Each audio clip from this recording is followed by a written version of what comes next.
Roberto, a direção do evento agora é toda sua, tá?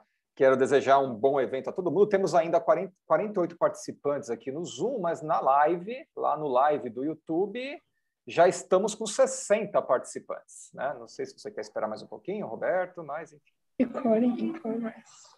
Boa noite. Vamos esperar mais um pouquinho, pô, né? Senão o pessoal vai perder o começo. Eu explico. Vocês controlam aí, tá? Os microfones, essas coisas aqui, que eu não quero ser controller. Não tá gravando tudo já, né? Depois edita. Já tá, eu vou, peraí. Aguenta aí um pouquinho. Gravando.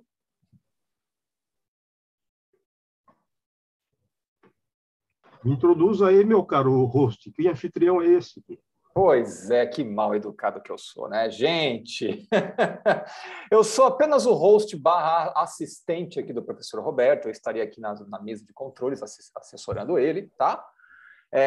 Quero desejar uma ótima palestra para vocês, em nome da Ânima, dos professores da São Judas, em nome dos professores da área de arquitetura e design. Sejam muito bem-vindos, é um prazer imenso recebê-los. Era uma palestra muito aguardada, essa do professor Roberto, né? Uma palestra que a gente está muito ansioso para ver, né? E tenho certeza que, principalmente, é uma palestra instrutiva para todo mundo, para todos os públicos, eu acho que ela é importante para todos os públicos, mas em especial para a galera do design, né? Eu acho que ela é uma palestra fundamental e eu vou puxar as orelhas dos meus alunos que não vieram assistir essa palestra hoje, tá? Sinceramente. Então, sejam muito bem-vindos. Professor Roberto, obrigado aí por ter atendido o nosso convite, né? E a ponte de comando é sua, capitão. Muito obrigado, professor. Eu agradeço vou ser mais acadêmico, vou fingir um pouco esse comecinho sempre, né? Tá bom? Porque eu agradeço, então, o convite do professor Fábio Sgoi, fazer parte da Semana de Arquitetura, Urbanismo e Design, né, da Rede Ânima e, particularmente, da Universidade de São Judas. Não é isso? Tá? Agradeço a alguns dos colegas que estão aqui também, que se dignaram a vir sofrer um pouquinho com isso daqui, né? E, inclusive, alguns colegas de fora da rede, que eu percebi um ou outro aqui já, tá bom? E todos vocês, caros jovens, que estão aqui para ver esse estranho tema, né, que a gente vai trabalhar hoje. Não sei por que o Sgoi cria tanta expectativa, essa coisa tão esperada. Não sei que não é desenho animado, não é videogame, então não sei por quê. Mas vamos então. Eu vou começar para não me estender, porque tem material para a gente discutir isso, né? Que é a discussão a proposta de uma discussão do que é chamado eu propus. Vamos compartilhar a tela? Posso, né, professor? Sim. Vamos já entrar direto ao assunto, sem mais delongas. Muito bem, vocês estão vendo aí uma imagem, ou não é, que eu escolhi só para essa vez, para essa apresentação, disso que essa palestra que o professor Fábio Sgoi que batizou Design da Destruição. Eu apenas propus esse segundo nome, que eu achei que era só uma palestra para pouca gente, Iconografia Nacional Socialista. Mas o professor Fábio, ele gosta de títulos bombásticos, ele propôs isso, Design da Destruição, né? Que pelo menos põe design, né? É isso, né? Que era a ideia, né? Põe design no título, né? E vê se aí aparece o pessoal. Foi uma piada sem graça, que é o Sgoi que está sabendo aqui, tá? Mas, de fato, a gente vai trabalhar essa ideia do design enquanto um certo projeto que a gente vai discutir daqui a pouquinho, né? E, na verdade, esse nome do professor Sgoi não é uma coisa arbitrária, tá certo? Como eu vou tentar mostrar para vocês. Essa foto vocês estão vendo, né, jovens? Eu acho que vocês devem estar imaginando quem é essa personagem, não é? Que está de costa.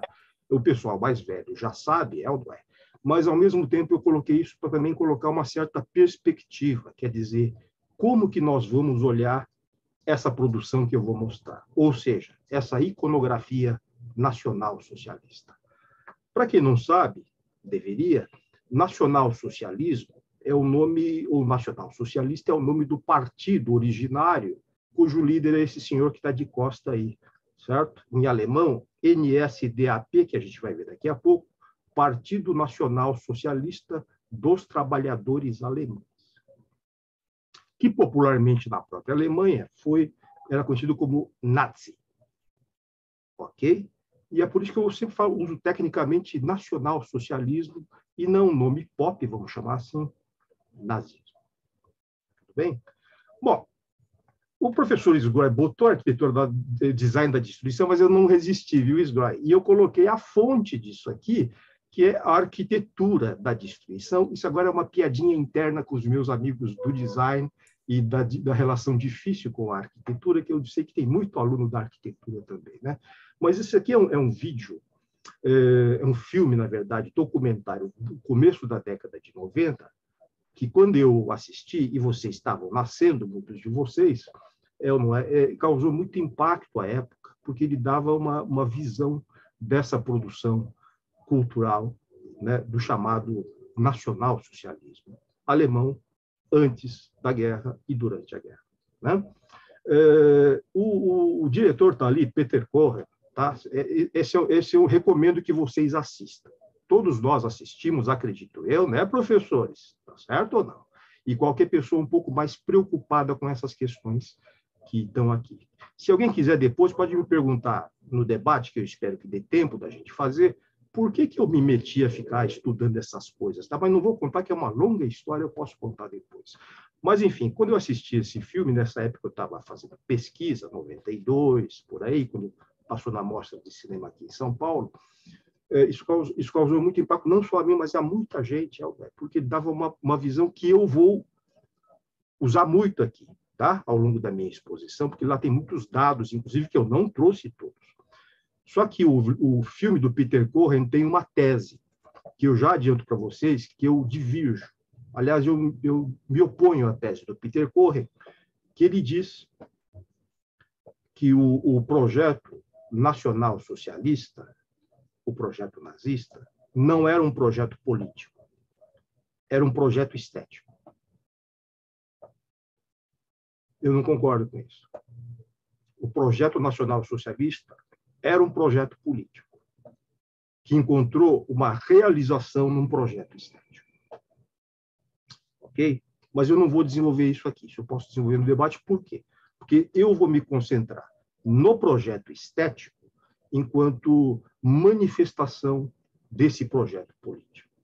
Vocês entendem? Eu não desvinculo, como faz o Kocher, embora ele faz por outras razões diferentes das que hoje o pessoal discute, né? Tá bom? Então, isso é só para situar que eu trabalho muito, é excelente o trabalho de pesquisa, de documentação e o documentário do Peter Kocher, que traz muito mais coisa. Ok? Então, às vezes, até para quem assistiu, vai perceber que eu repito algumas historinhas e tem alguém falando aqui, né? Então, vamos em frente. Bom, o documentário mostra, e nós sabemos pela pesquisa, que essa personagem que a gente vai escolher como, digamos, condutor da nossa narrativa, vocês estão vendo aqui, né? É um desenho autobiográfico.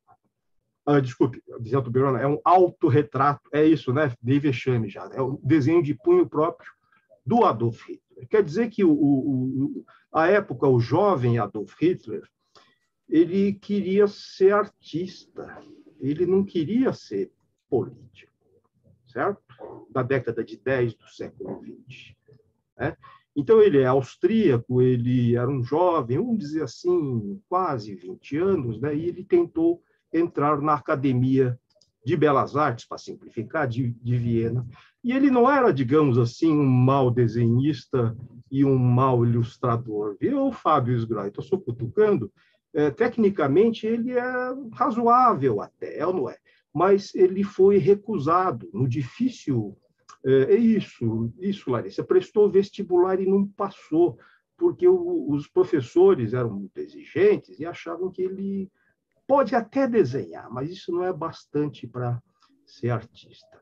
Então, eu só estou dizendo, para ser rápido, que isso foi muito frustrante para o jovem Adolf, que ele não pôde, talvez, se dedicar a isso. E se talvez ele passasse no vestibular, talvez seríamos poupados de muita coisa, não é? Mas, ao mesmo tempo, já vou começar com uma provocação, que artista frustrado é uma coisa muito perigosa. Tá bom, jovens? Para um jovem, não é desenhista. Ok? Muito bem. O que eu queria dizer mais a respeito? Sim. Então, ele na verdade, enquanto ele estava em Viena, ele não conseguiu estudar na Academia de Belas Artes Então, ele se dedicou a outras coisas, mas também na sua formação cultural. E, rapidamente, eu vou voltar aqui no desenho, eu vou dizer que ele tinha uma certa predileção pelo que nós, estudiosos, chamamos de arte acadêmica, modernamente, que é a arte que vai do chamado neoclassicismo, ensinado nas academias de belas artes, e a arte dita romântica, certo? Da Europa. Eu estou citando isso só para vocês verem aqui, então, o desenho, essa paisagem, não é, de Munique, essa imagem religiosa, vocês estão vendo, inclusive, tecnicamente apta, não é, mas artisticamente medíocre. Medíocre, entendo, tá, jovens? Eu não estou desqualificando. É um cara médio, assim. Por isso que os professores falam assim, esse cara é só desenho, então não vai ser artista. Mas, enfim, ele fez essa formação, eu já me perdi um pouco, tá? Mas ao mesmo tempo que ele foi recusado, ele no ambiente vienense, ele pôde também estudar outras coisas, visitar museus, mas ele tinha essa visão artística da arte da metade do século XIX para trás. Ou seja, ele não era adepto dessa arte que nós chamamos moderna, que vem a partir do impressionismo e depois a arte até 1910. Inclusive, um papo muito bacana que é chamado, genericamente, Art Nouveau. O jovem Adolf Hitler não gostava dessas coisas, ele gostava dessa arte, ok? Não, que vai até a era chamada vitoriana. Tudo bem, já estou me estendendo já. Vamos em frente. Mas como ele não passou no vestibular, como disse aqui a nossa jovem, Elma, e tem razão, não passou no exame de admissão, ele acabou se metendo por outros caminhos, inclusive no caminho político, que eu não vou aqui contar muito, vocês já estão vendo aqui uma imagem, de um livro que ficou famoso, que inclusive relata um pouco isso que eu estou contando, mais da parte política. Antes dele, eu tenho de contar, é evidente, antes dele, já é década de 20, e antes dele escrever esse livro chamado Mein Kampf, Minha Luta, ele passou, como toda a Europa passou, pela experiência traumática que foi a chamada Primeira Guerra Mundial. Não é isso? Tá? E todos sabem, evidente, que a Alemanha foi derrotada nessa Primeira Grande Guerra e houve uma crise brutal decorrente desse processo. E então tem todo esse contexto, tá bom, Jonas? Então, dentro disso, aí vai aparecer uma coisa na Alemanha, que é rapidamente a queda do Império, a emergência da chamada República de Weimar, tá? E uma série de penalidades, né, de dificuldades advindas da derrota da Alemanha da guerra, do chamado Tratado de Versalhes. Já estou dando muita história. Muito bem. Agora o jovem, ex-quase artista, ele se dedica nesse momento de, digamos, agitação, de insatisfação e, principalmente, vejam outra vez a palavra, frustração. Agora não é mais uma frustração do artista, agora é uma frustração social geral. Ele adere a movimentos de agitação que hoje nós chamamos extremistas, não é? Tá? E agora tem uma história que eu tenho de contar rapidamente. Ele entra nesse chamado Partido Socialista dos Trabalhadores Alemães. Ele entra, esse partido já existe, depois ele entra, tem um percurso todo, e ele, quando chega na liderança, ele muda isso para Partido Nacional Socialista dos Trabalhadores Alemães. E eles tentam promover rapidamente um golpe de Estado em 1924, e ele é preso. Estou contando tudo isso porque é na prisão que ele, conta-se, ele redigiu grande parte desse livro chamado Mein Kampf, certo? Que foi lançado em 25, o primeiro volume, e em 26, o segundo volume. Bom, na década de 20, esse partido era visto como um partido, digamos, eu vou chamar assim, folclórico, diferente, agitador. Né? Estamos entendendo, né, Jorge? Um partido esquisito, não é? Com práticas esquisitas e com também líderes esquisitos, vamos chamar assim. Não é? Tá? E esse livro, inclusive, naquela época, até a década de 30, não vendeu muito. Então, até esse momento, dentro da chamada República de Weimar, década de 20 final, o Partido Nacional Socialista era um partido minoritário. Vamos ser claros, partido de extrema-direita. Ok? Muito bem. Esse contexto, digamos, eu já vou começar nesse momento de formação, né? O nosso jovem líder, ele vai usar os seus talentos artísticos para outros fins, né? Então, reparem que agora eu vou escolher, ao longo da exposição, desenhos autógrafos, novamente, ou seja, desenhos do próprio Adolf Hitler. Ali à esquerda, de certo modo, é uma explicação dele da gênese do símbolo maior, né, do partido e depois do movimento, que é a suástica, né? Vocês têm ali à esquerda a ideia de uma estrela, de uma radiância, de uma irradiação a partir de um centro só. É ou não é? Depois vocês têm lá uma ideia já de uma proto-suástica, que seria uma estrela em rotação, que dá a ideia de movimento. Embaixo, eu estou sendo muito rápido, tá, Jarvis? A ideia do raio, certo? Ok? Então, são elementos que têm essa evocação de coisa celeste, de coisa astral, de coisa, né, do raio, da potência, da força e da luz. E isso vai, segundo certo, digamos, a defesa, a justificativa do próprio, constituir o símbolo da suástica. Eu sei que há uma série de discussões da questão da suástica, não vou entrar nisso, tá? Também é um símbolo que vem do Extremo Oriente, vem da Índia, e também tem toda uma construção de discurso da relação da suástica com algo que, dentro do discurso nacional socialista, é tido como a origem ariana. Ok? Não vou entrar nessa, só vou ficar por aqui para vocês entenderem que, digamos, o nosso jovem líder está constituindo uma marca. Verdade? Muito bem, que, aliás, foi bastante eficaz. No desenho do meio, eu ali destaquei, também é autógrafo, aliás, muito bem desenhadinho, com lápis de cor vermelho, é um estandarte. E ao centro está a suástica. Esse estandarte, vocês percebem que é bem desenhadinho, tem uma certa outra origem agora. Aliás, a discussão da origem sempre é importante para o nosso artista, ou nosso designer, ou nosso líder. A questão da origem sempre é importante, reafirmar as origens. Tá? Então, aqui no caso, a gente percebe que esse tipo de peça, que nós chamamos de banner hoje, não é brincadeira, é um estandarte de origem medieval, que evoca algo que também está no imaginário romântico do século XIX, essa origem, essa visão heróica, certo? Essa visão épica de uma Idade Média idealizada, certo? De cavaleiros heróicos. Então, tem um estandarte como emblema desse tipo de heroísmo, associado à suástica. Rápido comentário voltando à suástica, tá, jovens? Esse movimento certo? Seria, para simplificar, nacional socialismo em ação. Tá? Isso foi dito por muitos deles. Quer dizer, era um partido de ação, partido de prática, partido de efetividade. E aqui, na extrema direita da imagem, o terceiro símbolo, que também agora, olhem que interessante, é uma peça desenhada pelo próprio, certo? Líder, jovem líder, né? E depois executado por um joalheiro, se não me engano, de Munique. Tá? Isso antes da década de 30, não sei se 26, 27, alguma coisa assim.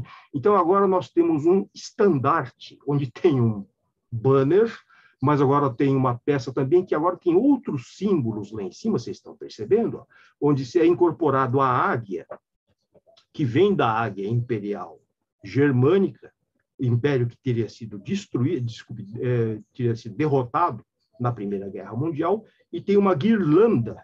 Guirlanda, para quem não sabe, é aquela coisa ali que o pessoal também põe na porta do Natal, não é? Aquela coisa, uma coroa, que significa triunfo. Isso vem desde a antiguidade, aliás, são referências da antiguidade greco-romana, mais precisamente romana.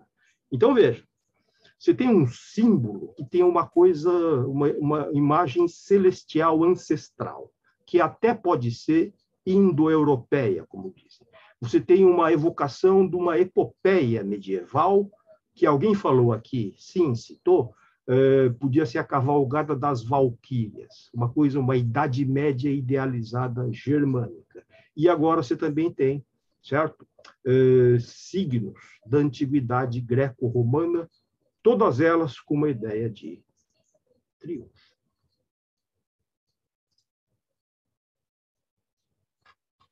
Bom, jovens, nós sabemos que tudo isso, ó, década de 20 ainda, tá? Só que agora, para contextualizar rapidamente, em 1929 houve uma grande crise econômica, né? Todo mundo está sabendo isso, que atingiu o mundo inteiro. E a Alemanha, particularmente, o regime social-democrata de Weimar, sofreu muito com essa crise econômica. Isso provocou uma terrível situação, né, de desemprego, de hiperinflação famosíssima, né, mais que até que em outros países, né, crise social, fome. Então, nesse contexto agora, 30, 31 particularmente, que apesar de alguns avanços que foram logrados no regime social-democrata da República de Weimar, esses movimentos de insatisfação popular, particularmente esses movimentos do Partido Nacional Socialista, começaram a ganhar corpo. Então, aqui nós temos 2 cartazes agora, porque teve um momento, então, que o líder do Partido Nacional Socialista concorreu à presidência, certo? Ok? Então, nós temos 2 cartazes aqui, vocês estão vendo?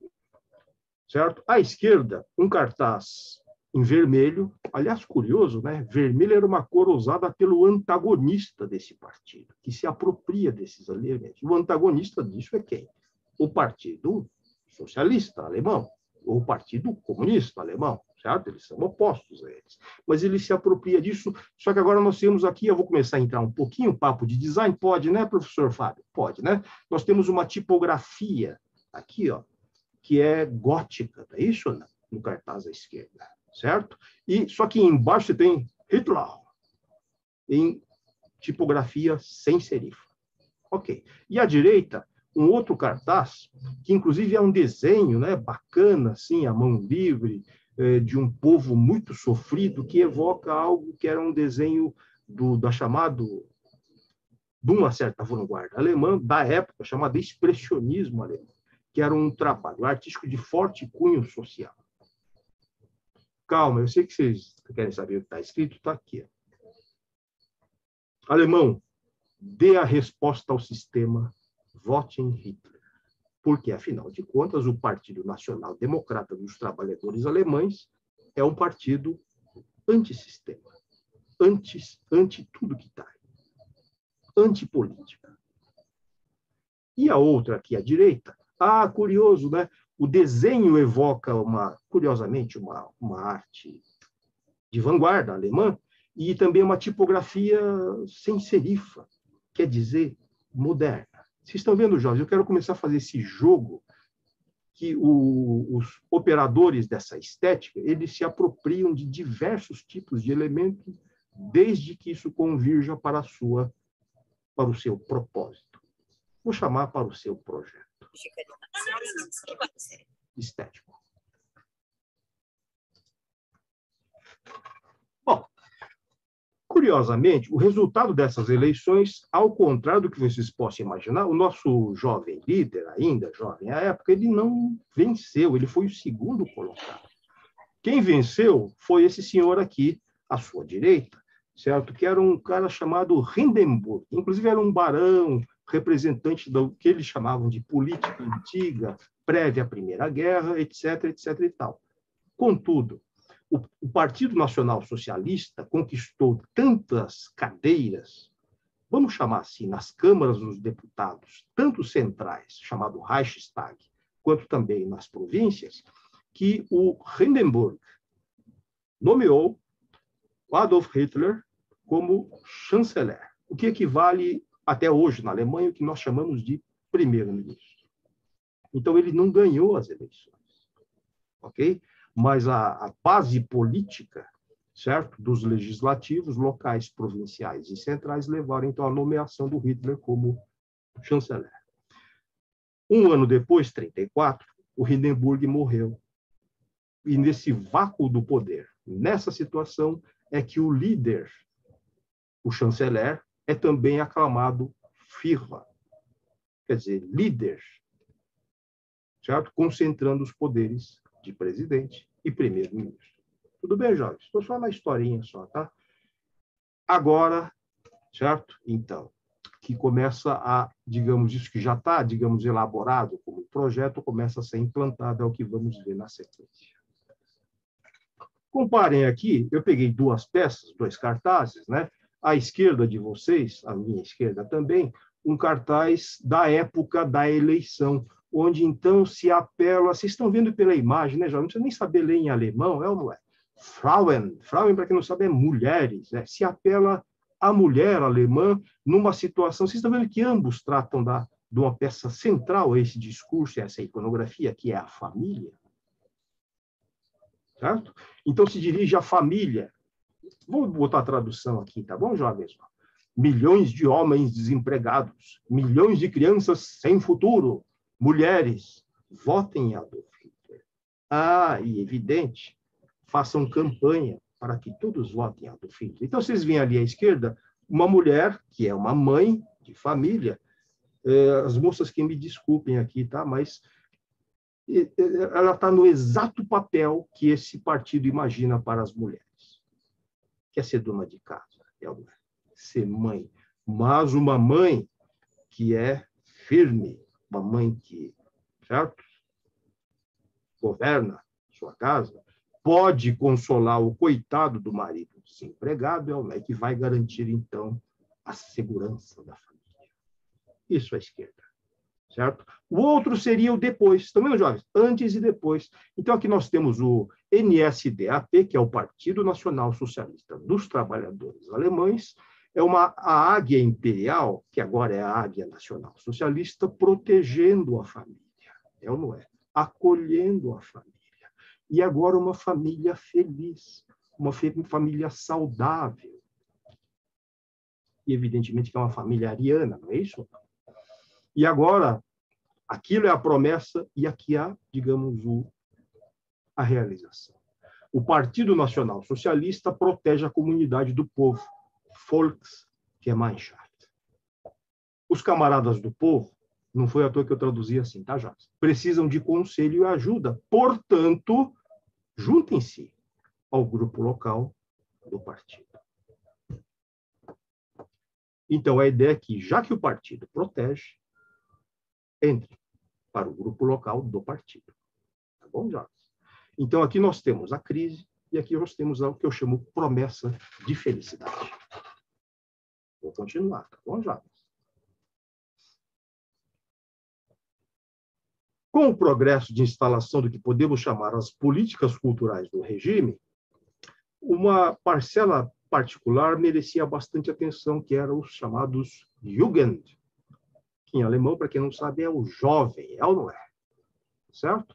Então, se desenvolveu um programa chamado Juventude Hitlerista. Vocês estão vendo aí dois cartazes, é ou não é? À esquerda, destinada, evidentemente, aos meninos, nós temos, ao fundo, essa figura do líder. Líder é Führer, tá, em alemão. Do líder tranquilo, sereno, que inspira confiança e segurança ao jovem, que está à frente, que também, curiosamente, aspira a ser como o líder. Ou seja, aqui está, então, outra vez uma promessa de destino. À direita, para ser rápido, temos agora uma menina, concordam ou não, jovens? E atrás temos uma outra, um fundo que não é à toa, meio desfocado, que é o Volks, que é o povo, é ou não é? Curioso. Se aqui à direita a promessa ao menino é que ele possa talvez um dia ser um líder, como líder, a promessa à menina é que ela tem de ser o quê? Ela tem de ser a mãe do povo. Tá bom? Assim diz o cartaz. A juventude serve ao líder. Todas as crianças de 10 anos na juventude hitlerista. Quer dizer que a partir dos 10 anos era obrigatório que as crianças se filiassem. Okay? Nem vou contar uma série de histórias que eles recomendavam às criancinhas do que falar quando pai tiver meio esquisito e falar umas coisas estranhas, ou certos professores começarem a falar umas coisas certas estranhas. Mesmo assim, eles devem estar meio doentes. Avisa o tio, tá? Avisa o tio lá do partido, lá, tá bom? Pois é, minha cara Ingrid, são todos arianos. Tá bom? Essa é a imagem canônica que era divulgada nos vários templos do regime. Ein Volk, ein Reich, ein Führer. Um povo, um império, um líder. Vocês estão vendo que isso que parece uma pintura, não é? Na verdade, eu vou dizer, tá? É uma reprodução pseudo-artística, na verdade, de um trabalho fotográfico, não é? Tá? Que já existia, que aliás era muito bom, mas que transmitia toda essa imagem que eu estou dizendo para vocês de serena confiança, não é isso? Tá? Ok? Então, aqui eu também não resisti, coloquei aqui um exemplar desse manualzinho que toda criancinha a partir dos 10 anos deveria saber. Bom? Ok? Mas não é só um manualzinho que professor obriga, não, tá bom, jovens? Eu não resisti. Então, temos aqui toda uma produção, digamos, industrial, né? Com um projeto. Eu estou usando a palavra projeto para o professor Fábio Sgroy não ficar nervoso e eu falar que é design, tá bom, jovem? Mas, então, temos aqui um projeto de objetos lúdicos, vamos chamar assim, né? Brinquedos, concordam ou não, jovens? Então, aqui à esquerda, rapidamente, são brinquedos para meninos, não é? Certo? São soldadinhos, tem carrinho, tem arma, tem canhão, vai ter bazuca, muito bacana isso. E tem até um púlpito com um jovem líder aqui, não é? Tá certo? E à direita, nós temos um brinquedo de menina da época, que afinal é brincar de boneca, não é? Mas que boneco? Que boneco embala a jovem menina da juventude hitlerista? Ela embala um bebê que um dia será um soldado. Não é isso? Aqui é um catálogo de soldadinhos de chumbo da época. Jovens, soldadinho de chumbo tem desde o século XIX, ok? É um tipo de brinquedo bastante comum, certo? Nas indústrias. Só que agora, reparem, tudo está, digamos, composto dentro do figurino, no caso, nacional-socialista, a esquerda. E à direita, para ser rápido, um fantoche com feições deformadas, certo? Como se fosse uma personagem a ser ridicularizada em sua deformidade. Vocês imaginam o que esse fantoche representava? O povo judeu, não é? Isso, obrigado, Ingrid. Foi bom que você falou, porque esse fantoche era conhecido como o judeu. Aliás, fazia muito sucesso, não é isso? Podia ser num teatrinho para criança, até um teatrinho mais sério para adulto. E como é personagem cômico, devia fazer coisa muito engraçada. Não é verdade, meus caros? Eu não resisti também, viu, professor Fábio Sgroy? E temos aqui, eu acho que deve ter games aqui, tem ou não tem? É games, é nós, né? 2 jogos de tabuleiro aqui, da época, tá bom, jovens? Sem entrar muito em detalhe, não peço para explicar a mecânica, tá? Primeiro é fora judeus. É um jogo, então, que você tem de turnos, etc. Então, você tem de ir expulsando certos peões, e quando você expulsa todos, você ganhou. Só que ninguém explica para as crianças, ou até para os adultos, ou jovens que jogam isso, para onde vão esses peões, não é? O importante é expulsar os peões. No outro jogo, Deutschland Verkampf, não tem tradução, tá? Por isso que eu deixei aqui. É o título dele mesmo, não é? É um jogo de luta. Eu gostei dessa jogo de luta porque hoje me lembra outras coisas, não é? Que isso aqui que está escrito é só que é a tradução da embalagem. Tá? Esse aqui é um jogo, na verdade, que é um pelotão. Ali tem uma foto dos peõezinhos, que são soldados, que o objetivo do jogo é eles derrubarem qualquer obstáculo, qualquer coisa que fica atrapalhando a consolidação do partido. Inclusive o que nós chamamos hoje como instituições democráticas, certo? Porque essa coisa aí, tribunal, juiz, deputado de oposição, esses caras só atrapalham. Só que isso era jogo. Deu para entender, né, Jorge? Isso é uma clássica, a imagem que muita gente deve conhecer, só estou citando, porque tudo isso que eu estou mostrando também se traduz em livros, não é? Em ideias, concordam? De ideias que atrapalham, é ou não é? São ideias que ficam atrapalhando, se opondo a esse projeto, a essa força toda. Então, chegou o momento que eu não vou aqui, vocês devem conhecer, vão pesquisar, que se estimulou a que as massas, né, aderentes ao partido invadissem bibliotecas e incendiassem essas ideias dessas pessoas bastante controvertidas, ok? Tudo bem? Estou falando isso com bastante dor, tá bom, jovens? Mas vocês estão vendo que está tudo no mesmo projeto, não é? Tá? E aqui eu não vou me estender muito, não. Vocês estão vendo aqui agora um outro programa dentro da mesma lógica, só que agora dentro do que a gente chama área cultural. É ou não é? No cartaz acima, é o cartaz de uma exposição de arte chamada Entartete Kunst, certo? Que na tradução consagrada é chamado de arte degenerada. O que acontece? O regime oficial declarou que certo tipo de arte degenera os espíritos de quem vê. E é por isso que a Alemanha estava naquela situação. As pessoas estavam doentes, porque elas foram contaminadas também por um certo tipo de arte que eles diziam vir de mentes degeneradas ou de agentes que deliberadamente propunham a degeneração da mente germânica. Então, por isso então que as pessoas estavam doentes. Portanto, qual a solução? Se as pessoas estão doentes, a cura é eliminar esses agentes. É ou não é? À direita, vocês estão vendo já? Isso aqui é um pouco mais raro de ver, um cartaz vermelho, Entartete Musik.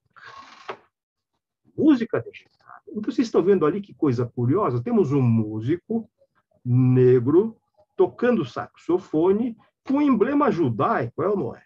Eu não vou ficar na óbvia referência racial, racista, concordam? E antissemita, para discutir uma outra questão que é mais artística. Que música é essa que está representada aqui?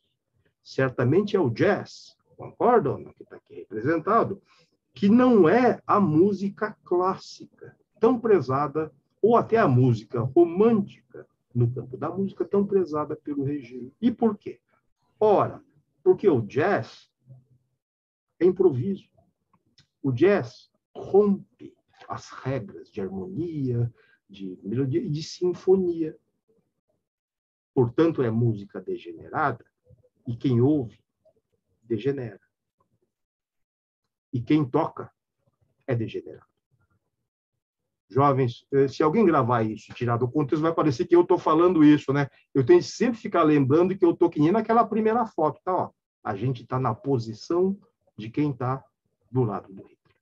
Tudo bem? E aqui embaixo, então, agora uma foto dessa exposição, Entartete Kunst, onde então as pessoas iam lá e viam uma coleção de arte apreendida, eles chamavam, não é? Que era da arte moderna, no caso da Alemanha, que logo depois, com o tempo, começou a ser, digamos assim, apreensões a título sanitário. Vamos recolher essa arte doente, tá certo? Ok? E é claro que aqui estamos o grande herói visitando a própria exposição, não é? Tá? Jovens, tudo não é só o Hitler sozinho, tá? Tem um monte de teórico, tem um monte de professor de história da arte, tem professor de universidade, tem médico, tem arquiteto, que eu vou mostrar daqui a pouco, todo mundo compondo esse projeto.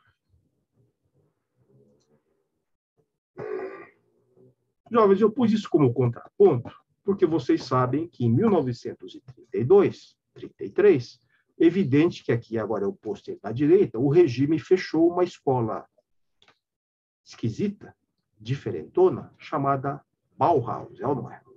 E que o regime considerava essa escola como uma escola esquerdista, uma escola comunista. E é por isso que ela tinha de ser fechada, porque ela estava promovendo ideias degeneradas. Vocês estão vendo ali à esquerda, essa imagem um pouco mais rara, é um experimento urbano feito em Frankfurt, chamado Waisenhof-Siedlung, certo? Coordenado por um arquiteto que também foi professor da Bauhaus, chamado Mies van der Rohe. Certo? Que, aliás, eu projetou aquela coisinha ali em cima, ali, ó, certo? Aqui, vocês estão vendo aqui, ó, esse projetinho aqui. E aqui tem uma série de casinhas que eu vou chamar de protótipos.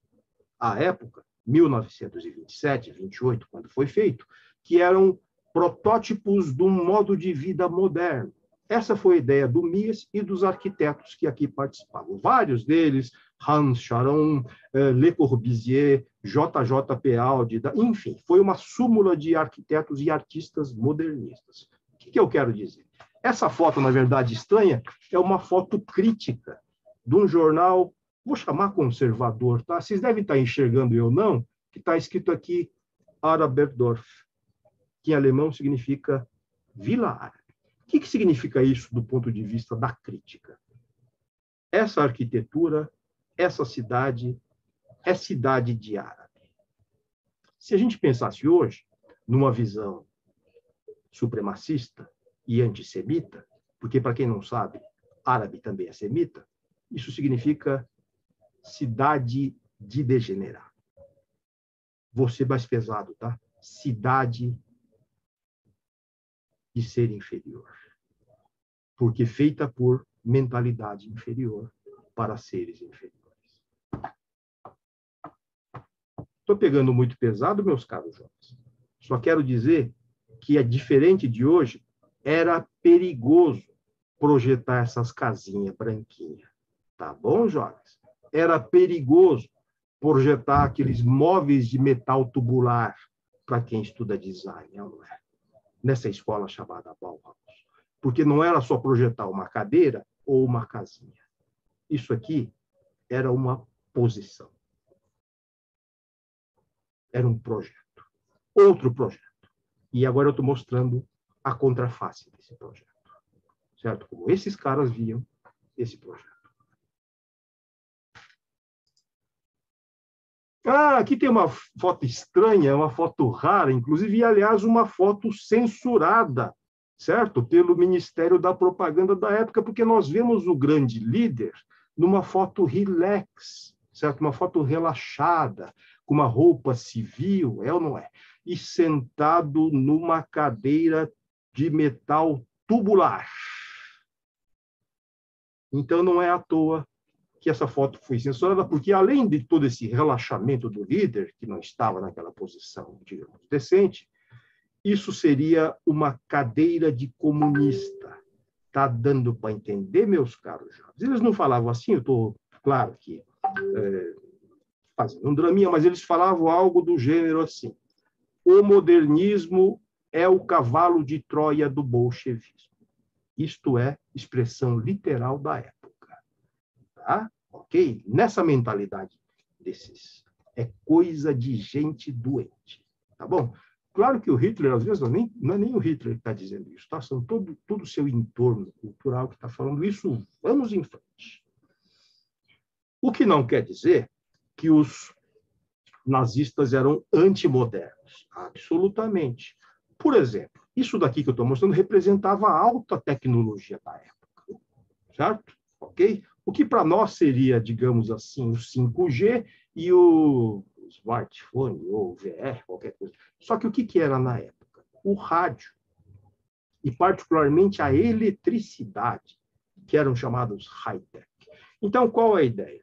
A ideia era popularizar a alta tecnologia, que o povo, Volks, tivesse acesso a isso. Não seria bacana, jovens? Um rádio elétrico para cada família? É isso que as famílias querem. Rádio em casa, para poder estar conectado com o mundo. Toda a Alemanha ouve o líder com o rádio elétrico. Evidente. Toda família, até as mais pobres, com rádio, desde que ouçam um ponto irradiador. Só um ponto irradiador. Eletricidade também, aqui é meio caricato, né? Certo? Uma lâmpada elétrica com... Enfim, ok. Ah, sim. Aquela fotinha está, digamos, o grande artífice desses programas, todos, inclusive esse de popularização do rádio, é ou não é? É o cara chamado Goebbels, é ou não é? Joseph Goebbels, certo? Ministro da propaganda do regime, tá bom? Ali testando o rádio. Então, a ideia, Javes, era um rádio para cada família, tá bom? E eletricidade para todos. E todo mundo contente. Particularmente quem que gosta de alta tecnologia, rádio e eletricidade. Classe média, como se diz. Nesse momento está todo mundo feliz, viu, jovens? Todo mundo contente com o regime que finalmente acabou com aquela bagunça, né? Social-democrata. Nesse contexto aparece esse objeto dentro do mesmo projeto, e não é à toa que até agora eu tenho falado Volks, é ou não é? Um designer ou engenheiro chamado Ferdinand Porsche apresenta um projeto que é acolhido com bastante entusiasmo, como vocês veem pela fotinha aqui, é ou não é? Tá certo? Esse carro, que é chamado Volkswagen, o carro do povo. Jovens, eu não estou dizendo que Fusca é nazista, tá? Absolutamente. Só estou dizendo que o Volkswagen apareceu nesse contexto, dentro de um projeto do regime de popularizar o automóvel. Como talvez até a Alemanha não tinha conseguido, o Ford tinha conseguido nos Estados Unidos, é ou não é? Produzir automóvel em série, em grande volume, de modo que ele ficasse acessível ao povo. Volks. Jovens, esse detalhe aqui eu botei aqui, ó, não é que está mal desenhado, mas é desenho dele, tá? Ele desenhou assim, por que não faz um cabriolé, assim? Cabriolé a gente que chama, né? Um conversível, tudo bem? Claro que o Porsche não fez isso à época, mas só para dizer que nosso líder é meio metido a projetista, é ou não é? Também, então, quando ele pode, ele desenha em cima, né? No caso agora da chamada Luftwaffe, era sabido que, à época, década de 30, a Força Aérea Alemã, a indústria bélica aeromecânica, era a mais avançada do mundo, devido aos investimentos em pesquisa. Então, sim, tá, isso era sabido, né? A engenharia aeronáutica alemã era a mais avançada, surpreendente, saindo da sua situação do pré-guerra. Bom, só para dizer novamente, alta tecnologia, modernidade, mas modernidade com letra gótica, com simbologia tradicional. Vocês estão me entendendo que é o jogo que eu sempre estou fazendo, Jotas? O moderno, eles não são antimodernos e tradicionalistas. Modernos, sim, mas com uma veste tradicional. E agora sim nós temos o grande espetáculo, não é? Aquilo que era só um estandarte de um partido esquisito, lá na década de 20, vira uma, digamos, uma estética oficial, junto com tudo isso que eu mostrei com vocês. Tá bom, jovens? Tá? Ok? Certo? E também agora vai ter uma produção cinematográfica, que eu vou rapidamente referir, é o caso do cartaz aqui à esquerda, que é um filme épico, né, de um, digamos, um herói, um cavaleiro, que é um soldado nazista. E agora também essa estética, que vai virar uma coisa comportamental, porque, afinal, a juventude aspira a isso. Quer ser o quê? A juventude quer ser bela, quer ser forte, quer ser viril, quer ser parte dessa grande unidade proporcionada por um próspero regime nacional socialista.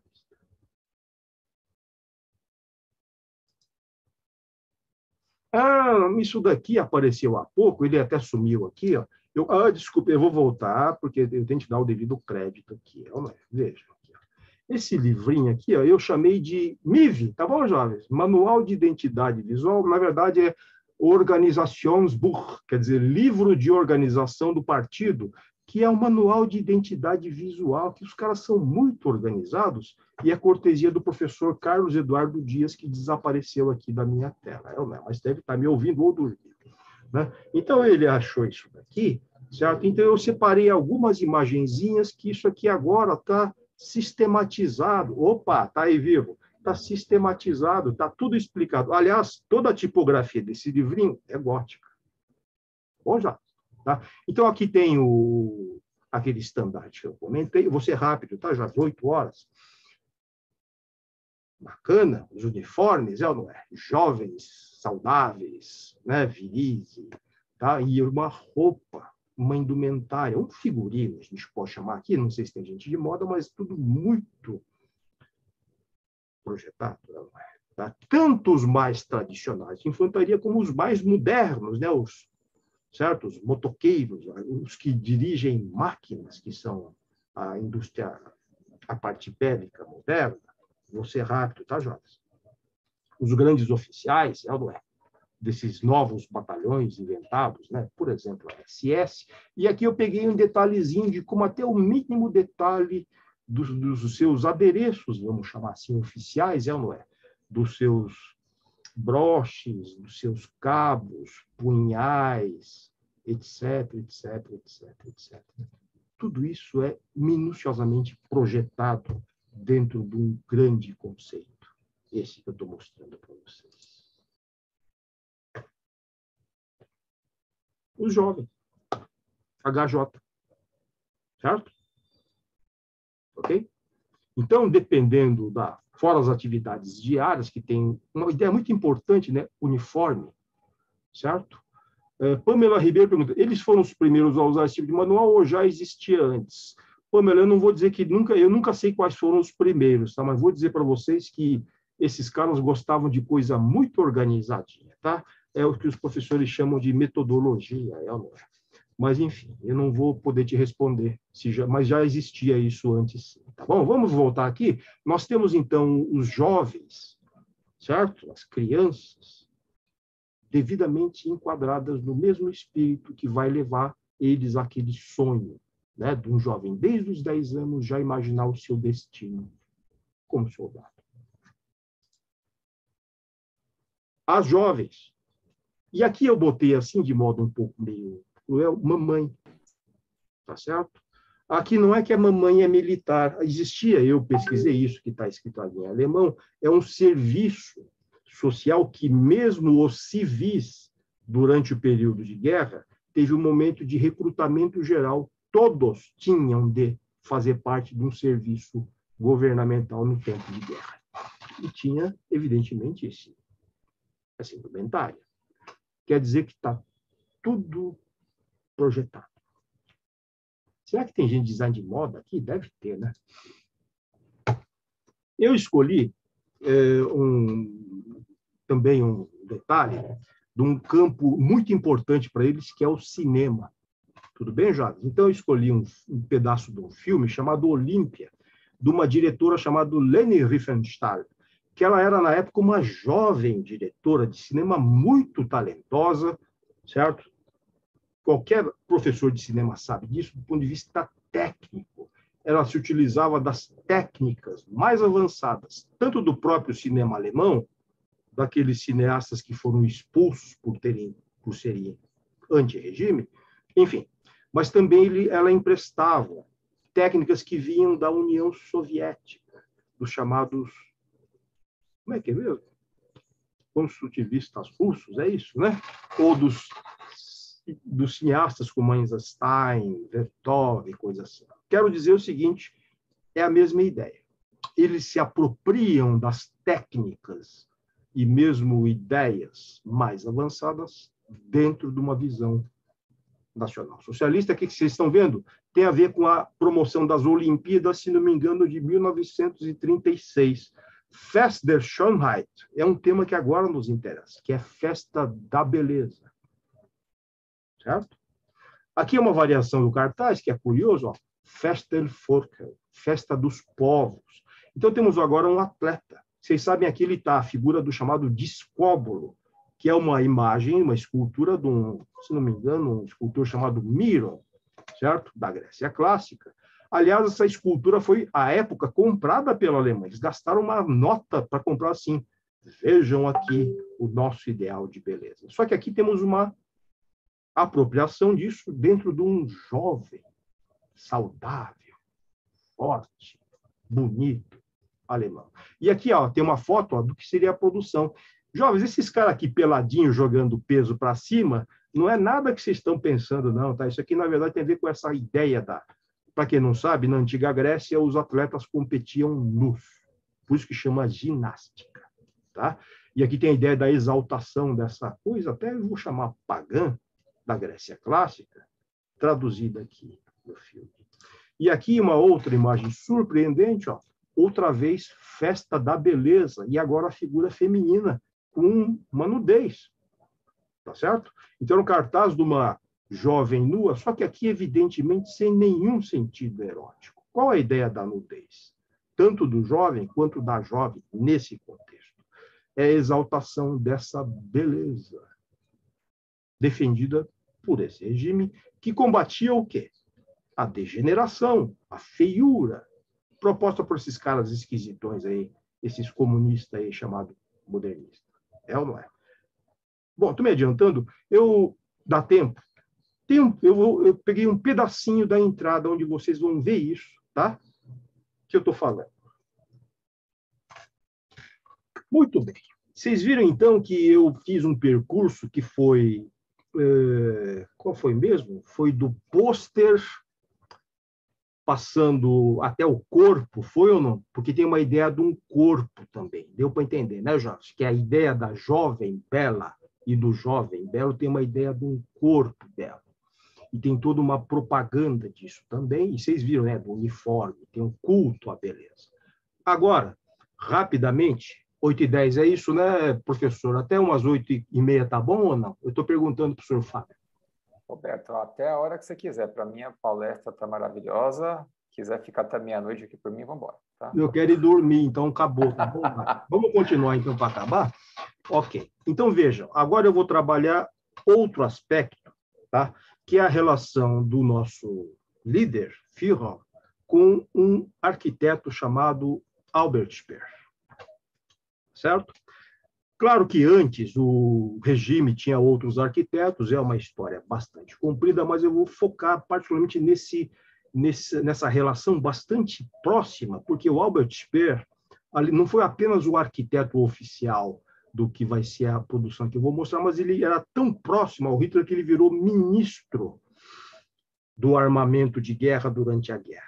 Tá bom, jovens? Então, as relações não é exatamente também a história que o próprio Albert Speer conta depois. Mas deixa para lá, vamos examinar esse projeto agora, de modo bastante claro, como se traduz, como a gente convencionalmente chama, em arquitetura e urbanismo. Vocês estão vendo aqui, ó, que o Hitler ele fazia esquete para muita coisa, é ou não é? Particularmente para a arquitetura, como eu vou mostrar. Então, o Speer desenvolvia isso e, inclusive, vocês estão vendo pelo meu mouse, ele mostrava assim, né? Sempre era digamos, um relacionamento bastante próximo, né? Ok? Vamos ver o que era feito. A primeira grande obra, assim que ele foi nomeado, até antes dele virar o chefe de Estado, foi o prédio da chancelaria, que, segundo a lenda, ele mandou fazer uma coisa totalmente nova, porque o que existia não era apropriado para a grandeza. Lá. Então, aqui está o projeto da nova chancelaria. Certo? Chancelaria é o prédio do chanceler, tá? Ok? Então, vamos lá. Esse é o projeto, aqui está a execução, em moldes neoclássicos. Jovens, não esqueçam que eles fecharam a Bauhaus, hein? Ó. Tem outra arquitetura que estava acontecendo ali, tá bom? Edu Dias, daqui a pouco, não dá spoiler não, tá? Ó. Então, aqui nós temos agora um close desse tipo de arquitetura, tá? Que representava esse tipo de ideal de beleza. Ou seja, aquilo que está no corpo da mulher, no corpo do homem, no uniforme, no pôster, está aqui em arquitetura como ideal de beleza clássica, certo? Ok? Aqui é uma vista externa, então, disso. Também essa ideia dessa escultura, que evidentemente é uma escultura acadêmica neoclássica, que é promovida como preferida pelo regime, também nos relevos que vão aparecer desses grandes signos, não é? Tá certo? Aqui é uma vista agora do grande hall interior. Aqui é uma foto de época, as duas são de época, mas uma PB e uma mais rara, colorida, que mostra, então, esses grandes espaços com materiais nobres, com mármores e granitos, que representam agora a verdadeira grandeza do país, da nação e do chanceler. Um rápido comentário: esse tipo de granito vermelho, chamado pórfiro, era, digamos, bastante valorizado também na antiguidade. É que nem a toga romana. A púrpura da toga romana corresponde ao pórfiro em termos de pedra. Deu para entender, né, jovens? Aqui é uma vista do chamado Salão de Mármore da chancelaria, que na verdade é um grande corredor, mas que chamado Salão de Mármore, que eles tentam, de certo modo, rivalizar com algo na época chamada Galeria dos Cristais de Versailles. Mas, enfim, aqui então tem esse grande hall, com todo ele revestido em mármore, e agora vocês estão entendendo que eu estou entrando em algo chamado Interior Design. Concordam ou não, meus caros e minhas caras? Tá? Ok? E essa aqui é a entrada da Câmara do Chanceler, guardada por dois. Então, ele tem esse portal com esse granito bastante extravagante, digamos-se passagem, do ponto de vista da textura, mas finamente esculpido como relevo. Como tinha, por exemplo, na tumba dos Medici, em Florença. Não é? E agora, entrando no gabinete propriamente nós temos, então, um mobiliário, certo? Que também foi projetado segundo esses princípios e esse tipo de gosto, vamos chamar assim. Que certamente não é aquela foto que foi censurada, não é, meus jovens? Certo? Na mesa do chanceler, curiosamente, tem esses três elementos aqui, que eu vou dizer que é um tipo de gráfica que eu chamaria de pré-rafaelista, tá bom, jovens? Eu não vou entrar muito em detalhe de história da arte, não, porque agora são três figuras mitológicas, que é Atena, Minerva, que é a guerreira protetora, Ares, Marte, que é o guerreiro que é o guerreiro ofensivo, e tem aqui embaixo uma Medusa, que é a Medusa. Tudo bem, Jorge? Isso aqui é o que está no friso, para quem não reparou, é o que está no friso aqui, na mesa do chanceler. Não é de graça. Tá bom, Jorge? Certo? E graficamente, muito competente. Agora, uma vista agora do chanceler, do ponto de vista do chanceler, nesse hall bastante, digamos, imponente, bastante digno, demonstra a dignidade da posição e dessa nova Alemanha que agora se afirma enquanto. Agora, aqui a sala eles chamavam gabinete, é uma sala de reunião do que seriam os ministros. Tudo bem, jovens? Tá? Certo? Tem uma vista geral, foto de época, duas coloridas mais raras, com um detalhe que vocês veem todos os elementos, certo?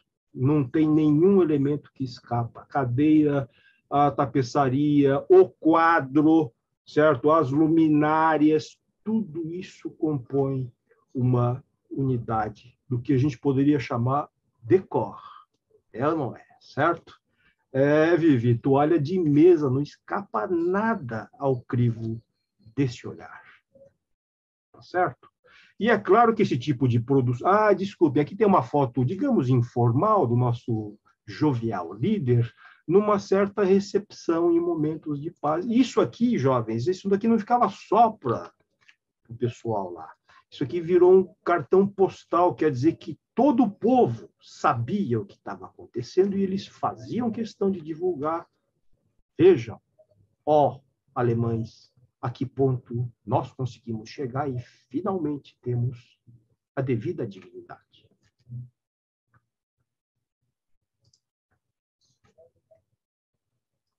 vou dizer que o nosso líder ousava fazer, digamos, esboços, sketches para mobiliário também. Podia fazer um cursinho com nós também, né? Design. Desculpa, eu não queria falar essa palavra, porque essa palavra não existe na época, tá? A palavra design.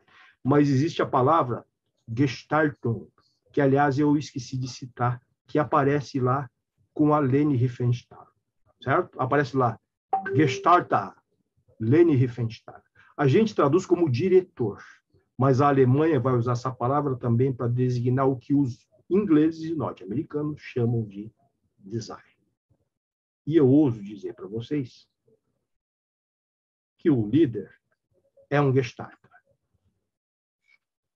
Por isso que se mete a desenhar até móvel. Que, aliás, depois vocês veem, ó, vira produção, vou chamar em alemão, Volkisch, ou produção popular. Então, as boas casas do povo vão seguir essa estética, é ou não é? Ok? Então, pode ter uma cadeirinha dessa, você vai ter um adereço, vai ter isso, né? Tá bom? Claro que pouco disso sobreviveu, mas vocês veem que é uma coisa artesanal, é ou não é? Não vou entrar muito no detalhe, mas está também se valorizando toda uma questão assim do trabalho manual, etc. e tal, que o pessoal do design sabe. É uma discussão do século XIX chamado Arts and Crafts. Tudo bem? É isso, Vivi. Isso mesmo que é o comentário que eu estou fazendo aqui. Tá? E o nosso herói, ouso dizer assim, também desenha nesses termos. Por fim, esses projetos, que podem parecer pequenos, mas são muito significantes, também se tem a sua, digamos, tradução num grande projeto urbano do que seria a Nova Berlim. Viu, professor Edu? Você queria dar spoiler, né? Eu vou chegar lá. Nessa Nova Berlim, que o próprio líder gostaria que fosse depois chamada Germânia. Em alemão mesmo, se usasse o termo, uma Nova Berlim seria Germânia. Então, aqui nós temos o que é o plano urbano da Nova Berlim, de todo um novo eixo monumental e dos bairros periféricos, do que hoje é a parte leste, é ou não é? De uma ideia de uma Berlim que seria para o século XX o que Paris foi no século XIX. Só que Berlim, do século XX, naquela época, tá? 1930, superaria a Paris do século XIX, que é a Paris do Napoleão e do seu sobrinho Napoleão III. Esse agora é o grande projeto conduzido pelo Albert Speer. Aqui um detalhe mais marcante é do que é o eixo monumental do que nós poderíamos chamar eixo cívico no centro de Berlim, onde nós teríamos aqui, vocês estão vendo, ó, aqui o grande edifício que seria a nova chancelaria, porque aquela que foi feita, que eu mostrei, é só provisória, tá? Que ela virou meio barraco, brincadeira, mas deu para entender. Aqui sim seria a nova chancelaria, a nova residência oficial do Führer, e de todo o seu entorno, que corresponderia a essa glória. Aqui vocês estão vendo aqui, ó, um novo arco do triunfo, representando a grande vitória do regime. E aqui, seguindo o eixo monumental, chegaria aqui esse grande edifício, que à época eles chamavam Grandhalle, acho que é isso, né? Certo? Em alemão, que depois foi chamado de Volkshalle, quer dizer, o grande hall ou o hall do povo. Vamos examinar isso aqui. Quer dizer, esses elementos, mas entendam, dentro de um projeto urbano monumental, toda a grande Berlim seria reformada, transformada. Tá? Ok? Vamos ver aqui. Esse croquis aqui, desse arco do triunfo, é outra vez do nosso herói, do nosso líder. E, se não me engano, é um croquis de 1927, antes dele. Tudo bem? Antes dele tomar o poder. E até que ele desenha bem em escala, viu, meus caros jovens arquitetos? E aqui, para quem não está vendo, seria a representação do que é o chamado Portão de Brandemburgo, que é obra do final do século XVIII, começo do século XIX. Quer dizer que esse arco teria essa proporção em relação ao portão de Brandemburgo, que está lá em Berlim, de pé até hoje, e o bagulho já é grande. O que eu quero dizer? Para vocês terem uma ideia, o Arco do Triunfo de Paris vai até mais ou menos a metade disso aqui, tá bom, jovens? Então, a ideia de fazer um Arco do Triunfo que seria um pouco mais, que o dobro da altura significa aqui umas, vou dizer, 9 vezes o volume do Arco do Triunfo de Paris. Mas o Arco do Triunfo de Paris, por sua vez, que foi erguido à época do Napoleão, já era mais ou menos 4 vezes o tamanho do Arco do Triunfo romano. Então, entenda. Triunfo romano, arquinho, lá em Roma. Certo? Os antigos romanos. Arco do Triunfo Napoleão. E agora o Arco do Triunfo do século XX. Ah, jovem, isso aqui não era só um delírio de um arquiteto ou de um projeto de arquiteto ou de um artista louco em 1927, porque aqui eles estão levando bastante a sério, estão vendo? Ó, tem uma cerimônia, tem maquete, tem projeto e ia ser feito. Aqui agora uma vista do Arco do Triunfo abrindo para o chamado Grand Halle, certo?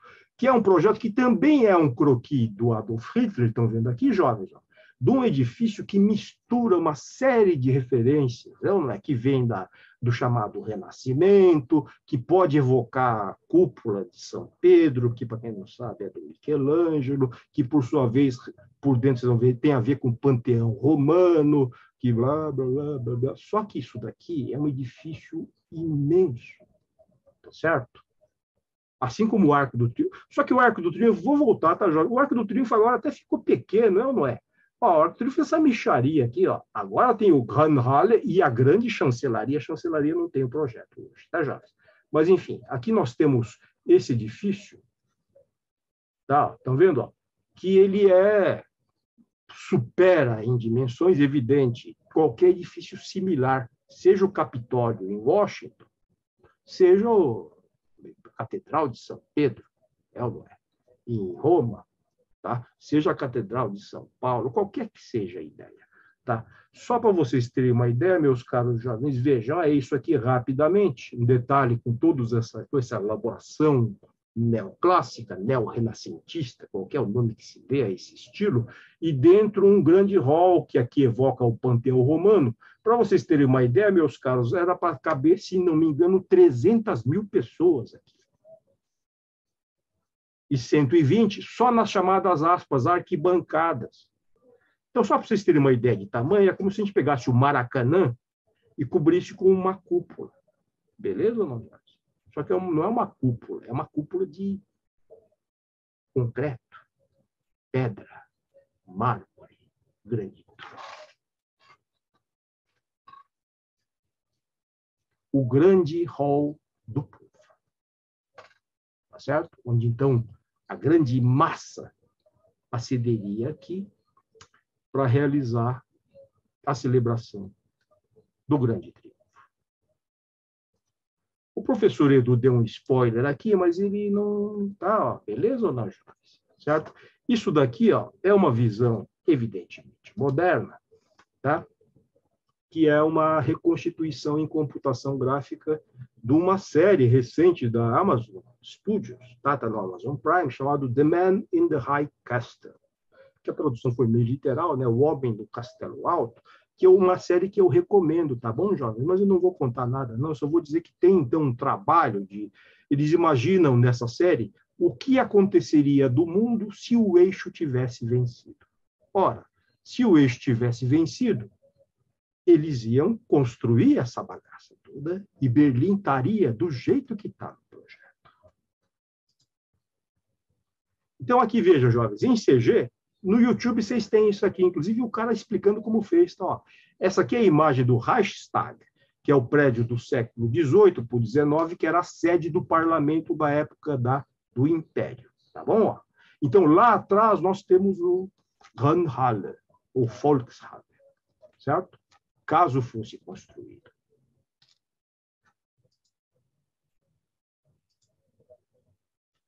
E aqui uma vista interna, tá? Eu assisti, é muito bem feita essa CG aqui, viu, jovens? Eu só acho que foi mal aproveitado, mas agora é uma discussão de narrativa, não é uma discussão de qualidade técnica. Não é?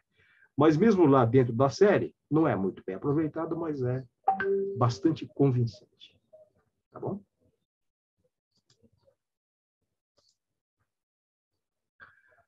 Por fim, não era só esse projeto.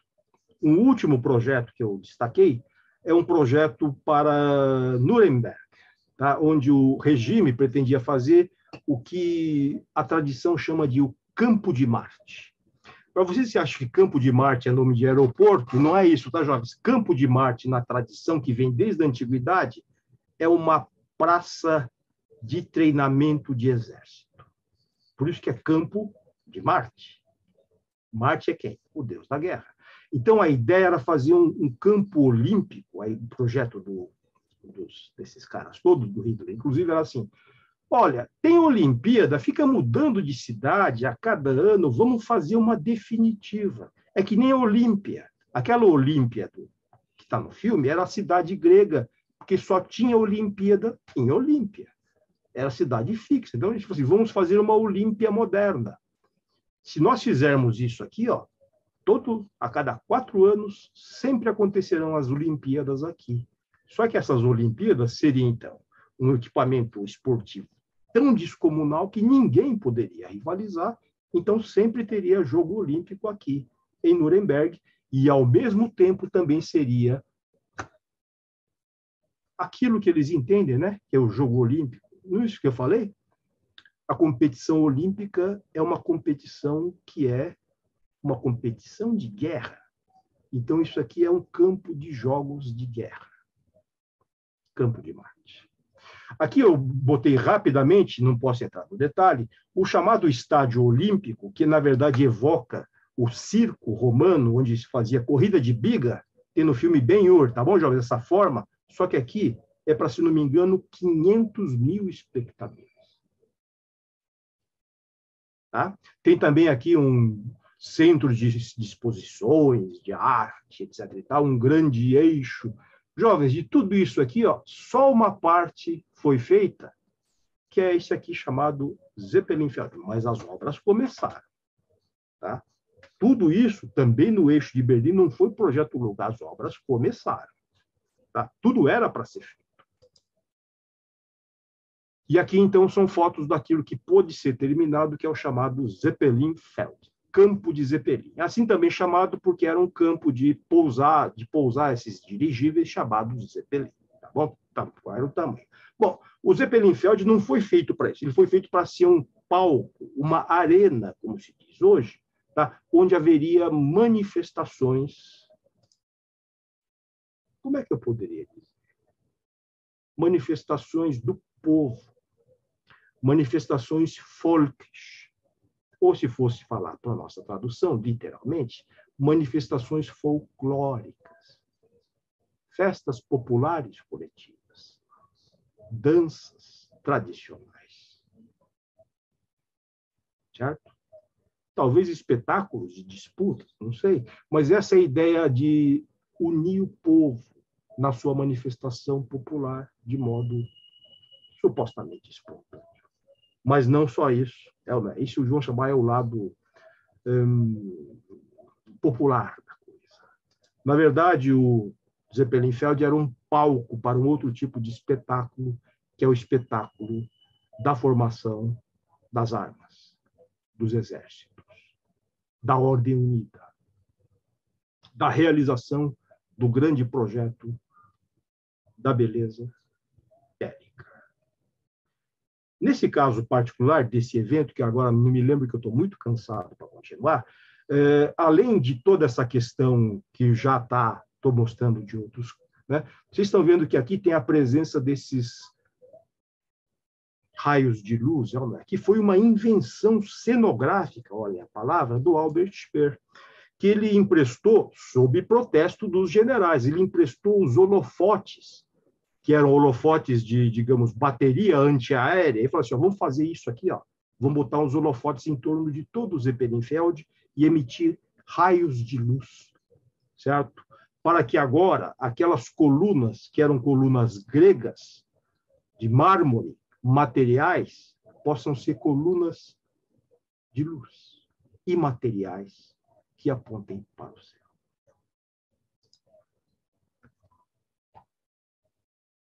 E assim apontem a vocação do regime. E assim apontem a vocação e o destino do líder e do povo.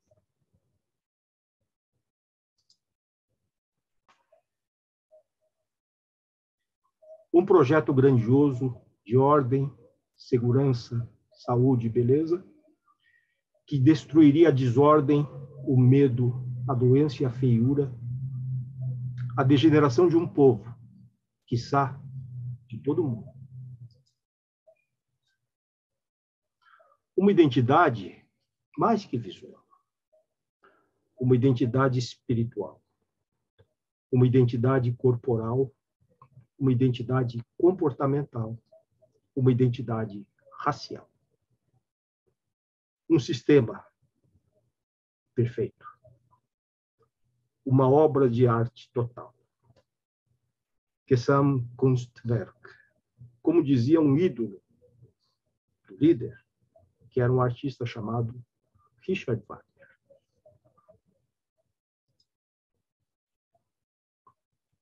Para terminar, eu mostrei isso, que é uma projeção do que eles projetavam.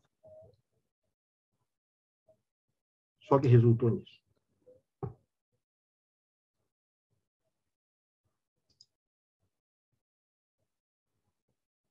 Tem essa pedra, é uma lápide, que está em Braunau am Main, que é a cidade natal do nosso líder, em frente ao edifício onde ele nasceu.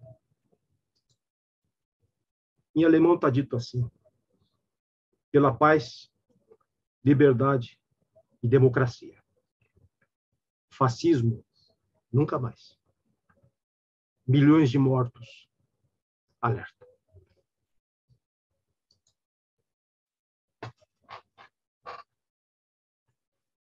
Muito obrigado pela paciência.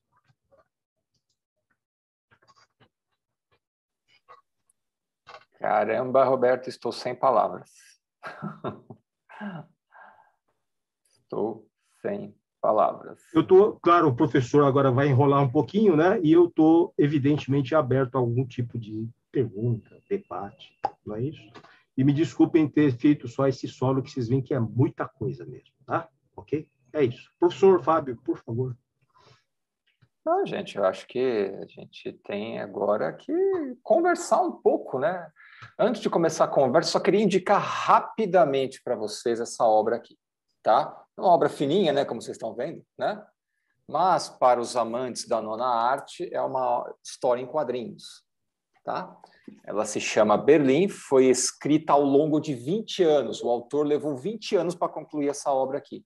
E ela fala dos 2 anos que antecedem a ascensão do Hitler, né? E o que inquietou o autor a escrever isso aqui, né? Depois de ler, foi a frase que surgiu na minha cabeça, que é uma frase que está no filme agora do Lázaro Ramos, inclusive eu escutei isso no trailer dele, né? Nós que estamos aqui hoje, será que nós entendemos o que está acontecendo? Porque nós, como nós estamos fazendo parte da história, nós talvez não tenhamos essa visão. Nós não, esse distanciamento que o Roberto trouxe para nós hoje, né? Dos dias de hoje, desta semana, deste mês, nós não temos esse distanciamento. Está tudo muito confuso, nós não percebemos.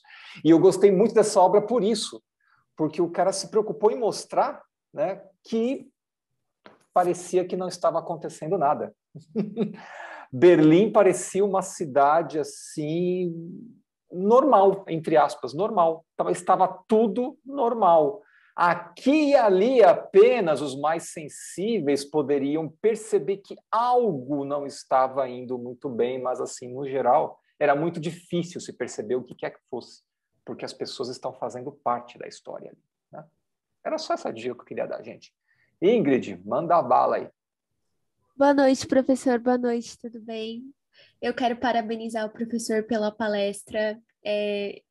Foi realmente muito gratificante assistir, porque você percebe como que às vezes uma arte, um design, ela pode comunicar muita coisa, fazer as pessoas às vezes se curvarem de alguma forma a um ideal, a um país, né?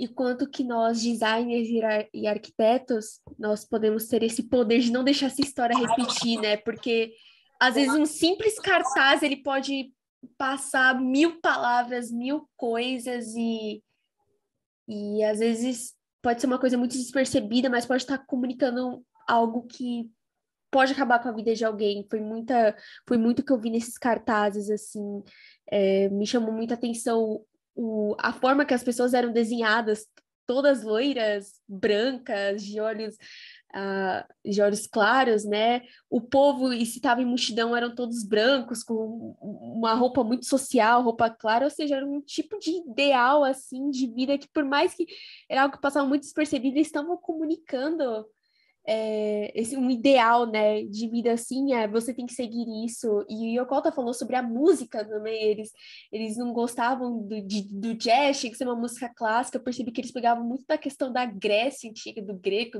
do classicismo, né, então eles comunicavam de uma forma que parecia bem sutil, né? Como que as pessoas deveriam se comportar, assim. Foi uma coisa que me impressionou muito, porque às vezes era algo que passava muito despercebido e no fim as pessoas estavam vivendo, sei lá, às vezes nem como elas queriam viver, né? E prejudicando os outros por causa dessa comunicação tão sutil, entre aspas.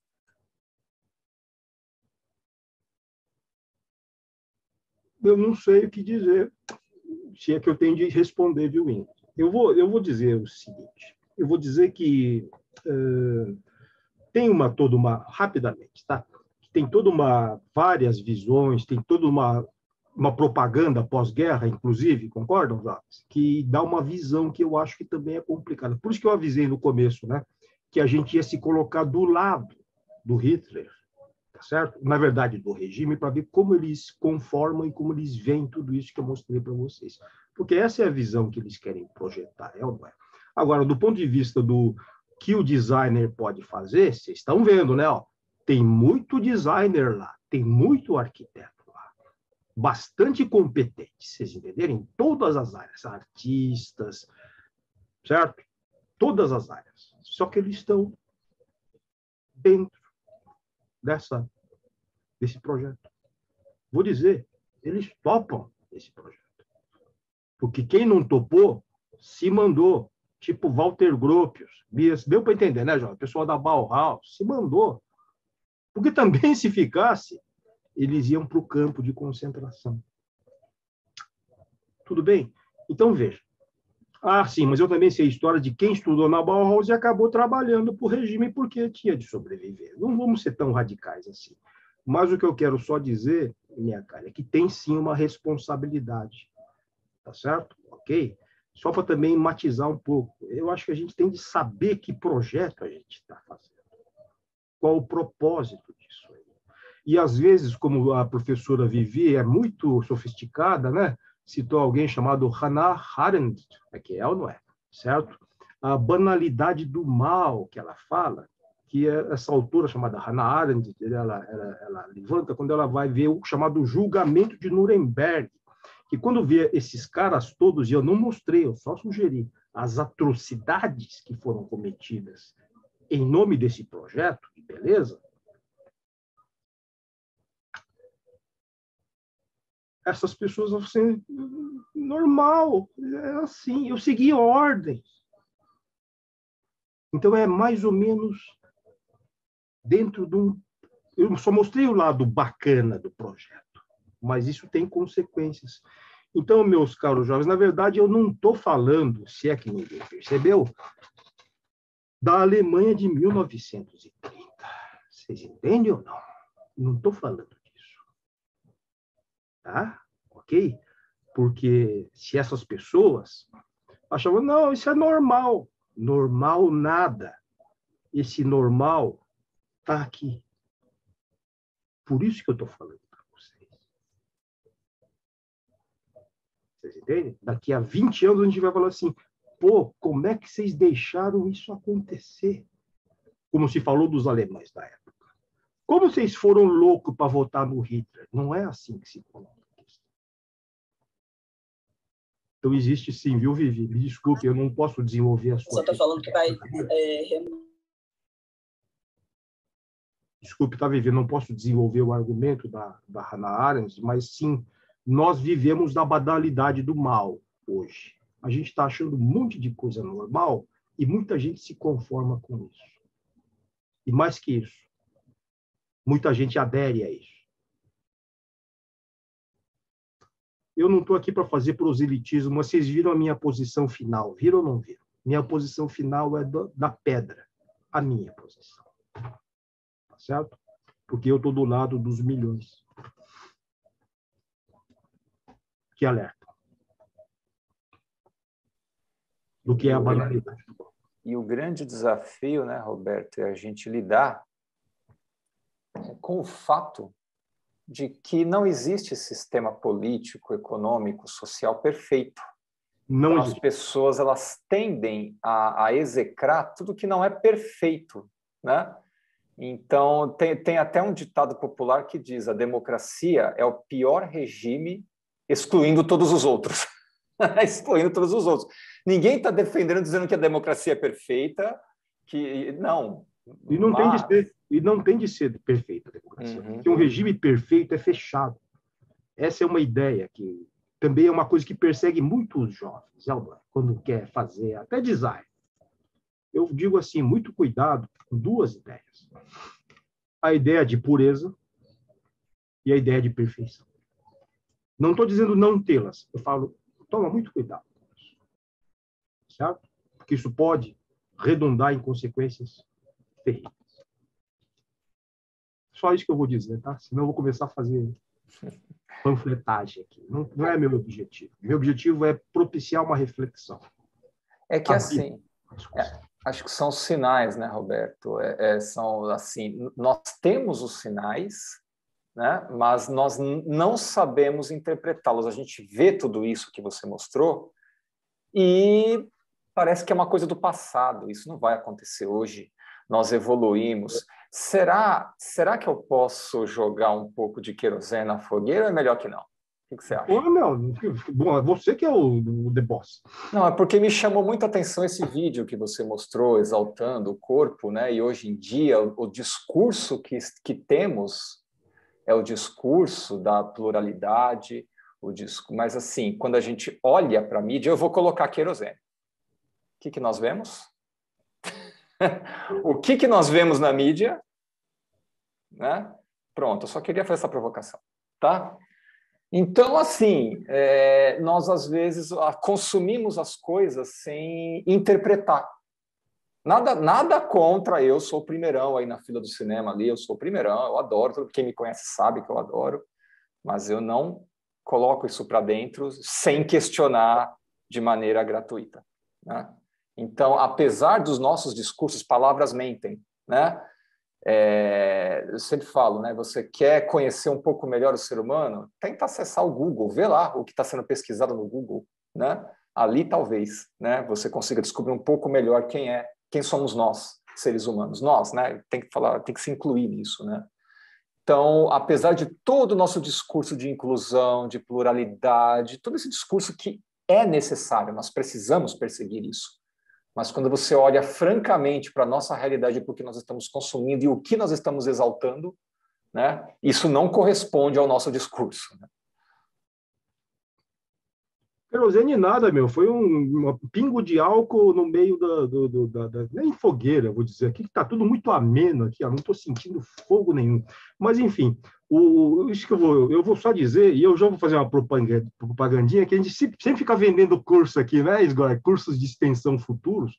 Eu trabalho essa questão do modelo clássico de beleza. Então, a mídia contemporânea hoje está cheio disso. Por exemplo, o Capitão América, é isso, né? A outra moça lá, eu não sei quem que é, viu? Ela é a musa do carnaval deste ano. Pois é. Mas está dentro dessa ideia, que está dentro dessa visão acadêmica de modelo de beleza. Ou até modelo de luxúria, mas é tudo modelo iconográfico clássico, tá? Ok? Então, para mim, isso é tranquilo. E sim, é parente dessa ideia que é desenvolvida pelo nacionalsocialismo. Essa ideia de beleza e essa ideia de padrão, aspiração a ser perseguido. Isso está na cabeça das pessoas. Eu chamo de algoritmo. Está implantado. Por isso que a mídia, certo? A mídia repercute, a mídia reproduz e as pessoas continuam lá. Bom, Mesmo falando eu não sigo o modelo de beleza. Vai no Instagram, vai fazer, deu para entender, né? Vai fazer filtro, vai fazer um monte, tá tudo dentro do mesmo dispositivo estético, no sentido forte da palavra estético. Desculpe, eu não sei se eu estou respondendo você, Fábio. Não. Mas, de qualquer maneira, né, você falou que tá faltando querosene. Então, ó, tem uma pergunta aqui que foi mandada pelo YouTube. Tá? Foi uma das pessoas que está nos assistindo aqui no YouTube, né? E ela mandou essa pergunta aqui para você. Pois não, por favor. Qual a sua... o nome dela é Alicia Lockley, tá? E ela mandou a seguinte questão. Qual a sua opinião sobre o argumento que o nazismo é de esquerda e o que você tem a dizer sobre quem espalha essas ideias? Bom, vou ser muito direto e franco como eu sou, porque o nazismo é de direita, ponto. Certo? Essa conversa é uma falsificação só porque tem socialismo no nome. O nome não define nada. Aliás, isso foi um oportunismo da época histórica. Não sei se eu estou respondendo. Tá? Então, primeiro, que isso aí é uma besteira. Ok? Nacionalsocialismo é um regime, é uma proposta de direita. De extrema direita, diga-se, dadas suas práticas, dados seus comportamentos e o que acabou fazendo. Agora, o que eu acho? É isso que foi a segunda pergunta provocativa, Fábio? O que eu acho? Isso, a segunda pergunta é: o que você tem a dizer sobre quem espalha essas ideias? Eu acho que quem espalha essas ideias tem de sair do poder. É só isso que eu vou dizer para vocês. Tá bom? Beleza. É a minha visão. Porque isso é falso. Ok? Falso. Eu vou ser demitido, né? Desculpa aí, pessoal. Não. Eu acho que é assim, gente. É nada, a gente protege, fica tranquilo. Não, gente, olha, entendam, né, que a ideia aqui não é fazer propaganda para A, B, C ou atacar ninguém, e sim um debate adulto e maduro, né? Eu acho que, assim, não está proibido ainda a gente olhar para a nossa realidade e questioná-la. Isso não está proibido, né? Isso é parte de uma discussão acadêmica. O que se deseja, ou certa parcela da nossa população deseja, é que ninguém discuta absolutamente nada, né?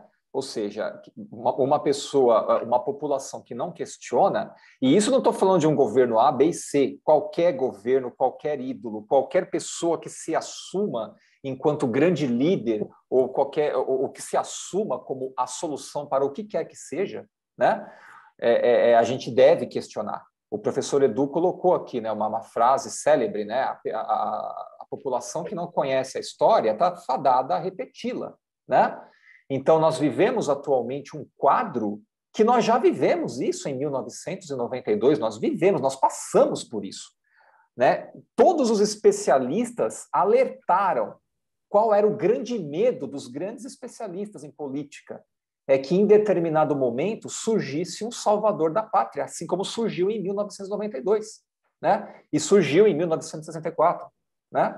Então, nós estamos sempre repetindo a história, repetindo, né?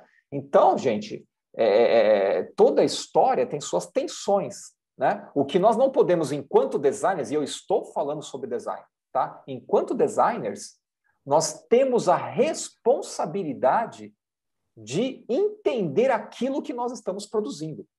Quando você desenha, quando você projeta uma edificação, quando você cria uma identidade visual, sim, você está falando. Não está falando com palavras, mas você está falando. Então, o que é que você está falando?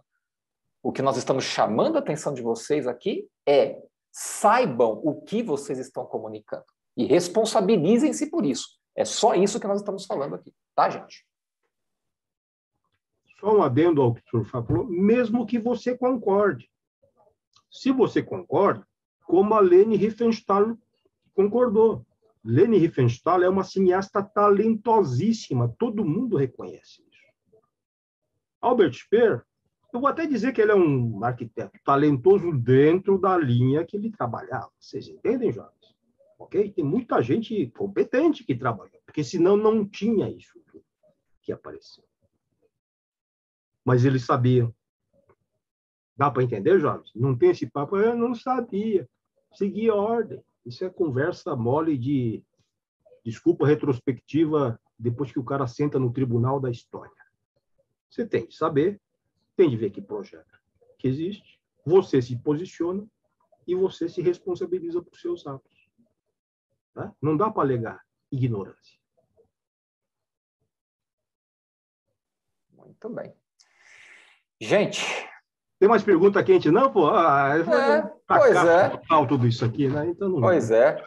E eu vou aproveitar aqui para agradecer o professor Jean Carlos, que é ele que está lá gerenciando o YouTube, hein? Você está com uma equipe técnica hoje aqui, professor Roberto, aqui, ó, vou te falar, viu? Tem 2 professores no apoio aqui hoje, eu e o professor Jean Carlos. Agradeço de coração, viu? Jean está lá no comando do YouTube, eu estou aqui no Zoom. Agradeço de Só coração. faltou os walkie-talkies aqui para a gente... Eu vou fazer uma piadinha, já que ninguém... Eu vou provocar os meus colegas aqui. Vocês lembram que teve uma reunião sobre design sistêmico? Teve uma reunião dos professores e vamos fazer um AUC de design sistêmico. Aí eu falei, né, assim, gozado, né? Design sistêmico, para mim, me lembra as práticas do Partido Nacional Socialista. Pegou mal na reunião. Deu para entender que eu estou sempre arriscando a perder o emprego, meus caros jovens. Eu estou aproveitando essa discussão até para cutucar os meus colegas, quando a gente fica discutindo essas coisas assim, um design sistema. Qual sistema? Porque isso que eu mostrei é design sistêmico, concorda ou não? Da caixinha de pílula até a cidade, que sai o mundo inteiro, é ou não é? Não sou contra o design sistêmico. A pergunta não é assim, design sistêmico é bom. Não sei se é bom. Tem de saber para que é o sistema. Eu, particularmente, não gosto de sistema fechado. E não gosto de sistema unilateral. E não gosto de sistema irradiante. Deu para entender, né, jovens? Mas quem gosta, que faça parte. Tá certo. Professor Roberto, olha, você pediu, veio aqui outra pergunta. Ó, o Jean Carlos acabou de me mandar aqui do YouTube também. Ó. Fernanda Ayumi. Ela está perguntando o seguinte: Le Corbusier era fascista? Comente sobre o suposto controle social por trás dos projetos modernistas. Cara, eu vou tomar uma água, já volto aqui. Minha cara, ela quer me botar no fogo e quer que eu brigue agora com todos os meus colegas arquitetos. Eu vou dizer o seguinte para você, tá, minha cara? Le Corbusier não era um arquiteto de esquerda, ok? Certo?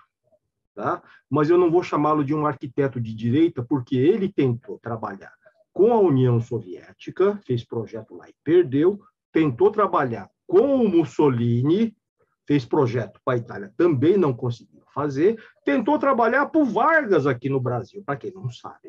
E até o Lúcio, o Oscar deram uma força, mas não deu certo, porque em todos os países tinha aquele papo assim, arquiteto estrangeiro não tem trabalho. E é curioso, ele tinha essa nacionalidade, que era um tema na época muito forte, franco-suíça, né? Era um cara meio esquisito. Não sei se eu estou respondendo ou fugindo da sua questão, tá? Mas o Le Corbusier, ele se encaixaria no que hoje nós chamaríamos num centro indefinido. Deu para entender, minha cara? Ele poderia tanto ir para um lado quanto para o outro. Tá? Qual que é a segunda parte da pergunta mesmo, Fábio Zulaich?